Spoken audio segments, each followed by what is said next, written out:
जीवन शैली आजकल खान पान कुछ ऐसा हो गया है कि लोग तली हुई विषाक्त खाद्य पदार्थ जैसे कचौड़ी, समोसा, बढ़ई, अन्य फास्ट। चलो शुद्ध पदार्थों से बने हो तो ये भी बात ठीक है। पता नहीं कौन सा तेल है, कौन सा घी है, चर्बी है कि क्या है, और कई दिन का सड़ा। बाजार की चीजें तो मुझे लगता है कि परमार्थिक साधक को तो खाना ही नहीं चाहिए, क्योंकि वो बहुत ही अपवित्र और शरीर के लिए भी हानिकारक। वैसे सब लोग पसंद बाजारे का करते हैं, घर की रसोई करना पसंद करके होटल का ज्यादा पसंद करते हैं, गोलगप्पा ये सब दुनिया की चीजें ज्यादा पसंद करते हैं। मैं ना लंदन से आई थी और मैं जब से आई हूँ तब से गोलगप्पे, छोले भटूरे, पाव भाजी ये सब खाने में लगी हूँ, क्योंकि खाते पीते और मैं आपसे यही प्रश्न पूछने वाली थी कि मैं कैसे अपने आप आपने कहा है सत्संग में कि साधक को भोजन कम करना चाहिए। असल बात यह है ना कि जब भगवान की प्राप्ति की लगन लगती है तो नहीं खान पान ते भावे है, नहीं कोमल वसन सुहावे है, सब विषय लगे ते खारा है, हरियासिक का मग्न आ रहा है। अभी शरीर में है ना, आपको लगता है मैं शरीर हूं, इंद्री मन की मांगे आप अपनी मांगे मान रहे हैं, इसलिए आप इंद्रियों को शासन में नहीं ले पा रहे। अगर थोड़ा सा ज्ञान हो जाए, आप दृष्टा भाव में आ जाए कि तो इंद्रियों की मांग है। मन और इंद्रियां मना कष्टान इंद्रियाणी प्रकृति स्थान कर सती, नहीं मुझे इसमें नहीं जाना। देखो 2 अंगुल की जीभ है, बस इतना ही स्वाद है, और यहां से गया तो सब बेकार। ले घाटी नीचे माटी, ये घाटी नीचे माटी केवल। और अगर आपको सही बताएं, इनकी प्रक्रिया बनाते हुए देख लो, जलेबी जब बन के प्लेट में सामने आती है, लेकिन वो जलेबी वाला सीरा देखो, उसमें सैकड़ों मक्खी मरी पड़ी है, वो बस ऐसे निकाल दे। अपने घर में जो बनाओ, गोलगप्पा खाना है तो अपने आजकल गूगल से सब आप सर्च करके जान सकते हैं, यूट्यूब से, गूगल से, बढ़िया अपने घर में बनाओ, ठाकुर जी को पहले पवाओ और फिर आप पाओ तो बुद्धि शुद्ध रहेगी। तो हमें लगता है कि मन को चराने की इंद्रियों के साथ जो आदत है, इसे धीरे धीरे कंट्रोल करें। अनजाने में आप अपने को रोगों का शिकार बनाने की तरफ जा रहे हैं। शरीर में ज्यादा मांस बढ़ना, चर्बी बढ़ना, ये हमारे अवयवों को कमजोर करता है। लीवर, किडनी, दिल, इनको कमजोर करता है। तो हमें तो आपसे प्रार्थना है कि 30-40 मिनट व्यायाम कीजिए, 20 मिनट प्राणायाम कीजिए, और ये सब बाहरी चीजें छोड़िए और सात्विक भोजन कीजिए। तो अभी आपका शरीर जो है ना, वो परमार्थ और स्वार्थ लायक हो जाए। अब अपने शरीर को एक्टिव करना चाहिए, तभी तुम स्वार्थ और परमार्थ लायक। यावत स्वस्थमिदम कलेवरम यावत च दूरे जरा, जब तक हमारा शरीर स्वस्थ है, इंद्रियां बलवान है, तो हम भगवान का चिंतन कर सकते हैं, हम लोगों का उपकार कर सकते हैं, हम कोई क्रिया भी कर सकते हैं। तो इसलिए पिज्जा, बर्गर, आइसक्रीम, ये वो सब ये वेट बढ़ाने वाली चीजें हैं।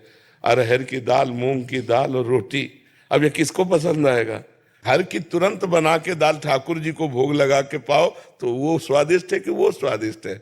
हमें लगता है जहां तक हो सके। अब जैसे कुछ समस्याएं बच्चों की, बाहर पढ़ते हैं या सर्विस करते हैं, अब उनको तो होटलों का खाना ही पड़ेगा, लेकिन हम कहते हैं जिनको भगवान सुविधा दिए हैं, बचो, बाजार और होटलों के भोजन से बचो।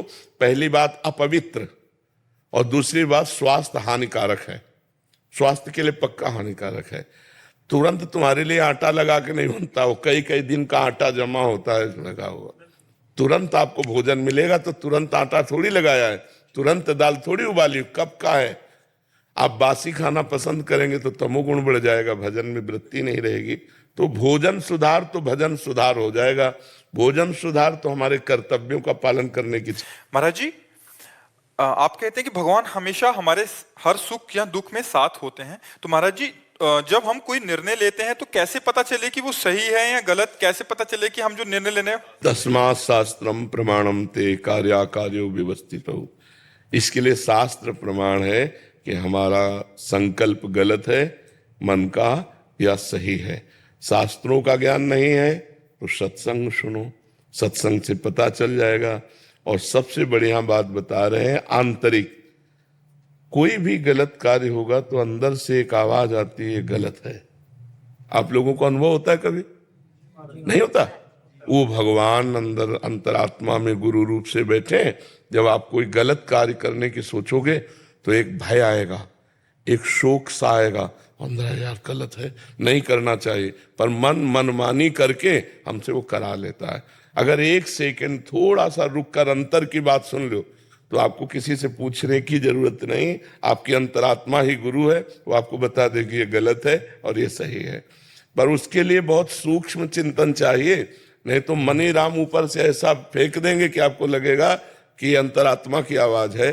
मन की मांग को हम अंतरात्मा की आवाज मानकर पापाचरण कर बैठते हैं, कर बैठेंगे नहीं, कर बैठते हैं और अंदर की आवाज को दब जाते। अगर वो अंदर की आवाज हम मान ले तो हमसे पाप कर्म होगा ही नहीं, क्योंकि प्रत्येक प्राणी के अंतर में गुरुदेव विराजमान है, भगवान विराजमान है।